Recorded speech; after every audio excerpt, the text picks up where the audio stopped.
Esta es una historia basada en hechos reales. Está adaptada para darle más suspenso y emoción a la narrativa. Los nombres mencionados son ficticios, para no mencionar los nombres reales de los que vivieron este suceso.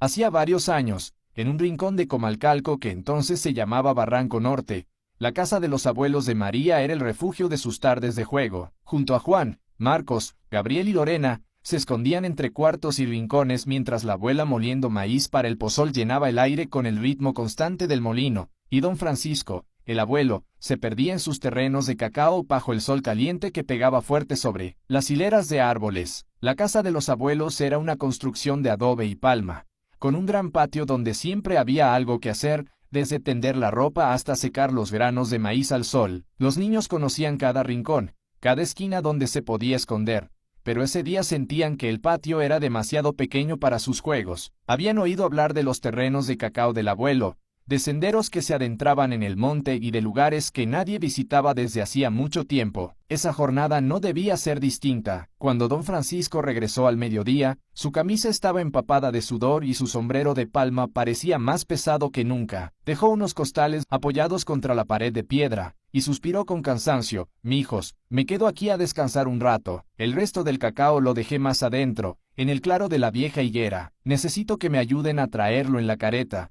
dijo señalando el carrito de madera con ruedas de metal que usaban para cargar cosechas. No se demoren mucho, que la tarde se pone oscura rápido en estas partes. Los chicos se aventuraron con alegría, cogiendo la cuerda de la carreta y siguiendo el sendero que conocían de vista. El suelo estaba cubierto de hojas secas de cacao que crujían bajo sus pies, y el aire olía a tierra húmeda y a los frutos maduros que colgaban de las ramas. Al poco rato, Marcos encontró el costal que buscaban, pesado y lleno hasta los topes, y lo cargó con esfuerzo sobre la carreta. Justo en ese momento, Gabriel apareció corriendo desde un sendero paralelo, su rostro iluminado por una sonrisa extraña. Chicos, venid rápido, he visto algo increíble. Juan y Lorena corrieron detrás de él, y Marcos lo siguió a regañadientes, mirando el sol que empezaba a descender hacia la línea del monte. Ya es tarde, el abuelo nos va a regañar. Además, esta carreta pesa mucho, no podremos correr si tenemos que volver rápido. Pero los ruegos de los demás lo convencieron. Gabriel los llevó por un camino que nadie había tomado antes,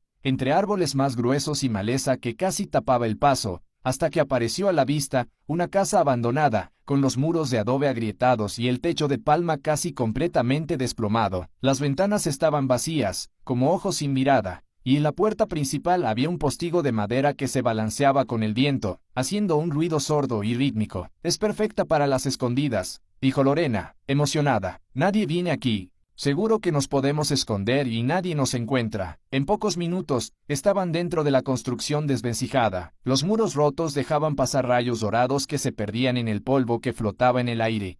Y el olor a humedad, tierra y algo más, un aroma dulce y rancio al mismo tiempo, era casi insoportable. Se divirtieron tanto que no notaron cómo la luz se desvanecía poco a poco, como el cielo se tiñó de gris oscuro y como el viento empezó a soplar con más fuerza, haciendo crujir las ramas de los árboles que rodeaban las casas. María se había escondido en un rincón del fondo, detrás de un montón de madera vieja y unos restos de lo que parecía haber sido una cama de petate. Se apretó contra la pared, tratando de no hacer ruido, cuando escuchó su nombre, María. La voz era suave, casi susurrante, pero rasposa al mismo tiempo, como si la hablaran desde muy lejos pero al oído, como si estuviera justo detrás de ella. Ya me encontraron, pensó sonriendo, pero cuando giró la cabeza no había nadie. Llamó a sus primos, pero solo oyó su eco en los cuartos vacíos. El aire se enfrió de repente, tanto que María sintió cómo se le ponían los pelos de punta. Una neblina espesa, blanca y fría, empezó a subir desde el suelo del monte,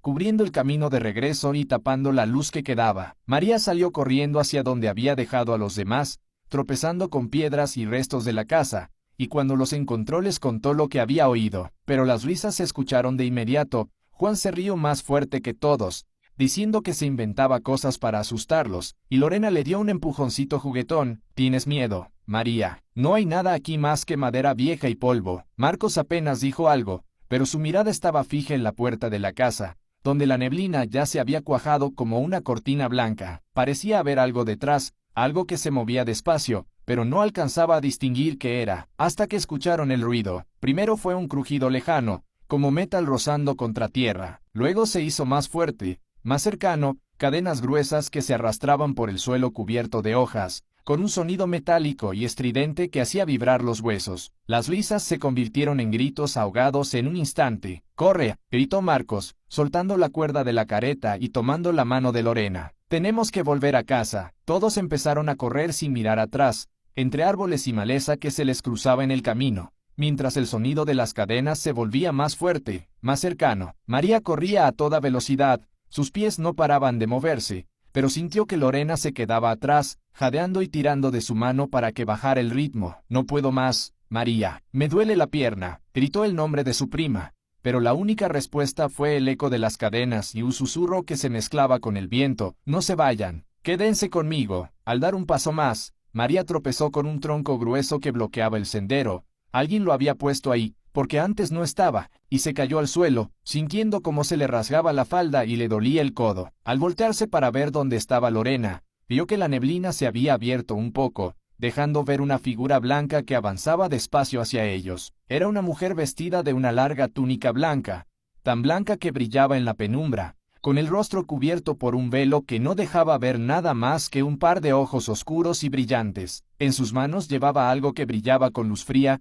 cadenas gruesas que arrastraban por el suelo, y del extremo de una de ellas, María no pudo distinguir bien qué era, pero parecía un objeto pequeño y oscuro, que se movía como si estuviera vivo. El corazón le dio un salto tan fuerte que creyó que se iba a parar. Sin pensar dos veces, se levantó y corrió lo más rápido que pudo, dejando atrás el grito de Lorena y el sonido de las cadenas que ahora la seguían a ella. Llegó a la casa de sus abuelos con la respiración corta y las piernas temblando. Don Francisco estaba en el patio, con la mirada preocupada y una linterna en la mano. «Mija, ¿qué pasó? ¿Dónde están los demás?». María intentó hablar, pero solo salían sollozos. Mientras el abuelo la abrazaba para calmarla, ella miró su pie izquierdo, solo llevaba una chancla. La otra la había dejado en el camino, cerca de la casa abandonada, justo donde había tropezado con el tronco. A lo lejos, entre el ruido del viento, se oyó de nuevo el sonido de las cadenas. Y luego, una voz suave que llegó hasta ellos, clara como el cristal: «La chancla es mía ahora, y la otra vendrá pronto». Don Francisco agarró a María con fuerza y entró corriendo en la casa, cerrando con llave la puerta de madera. Fuera, la neblina seguía subiendo, cubriendo todo el patio,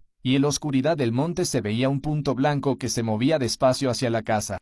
Si quieres saber qué pasó después, no olvides seguirme, para que sigamos subiendo este tipo de contenido, y darle amor al video. Comenta parte 2, si te interesa saber cómo continúa la historia.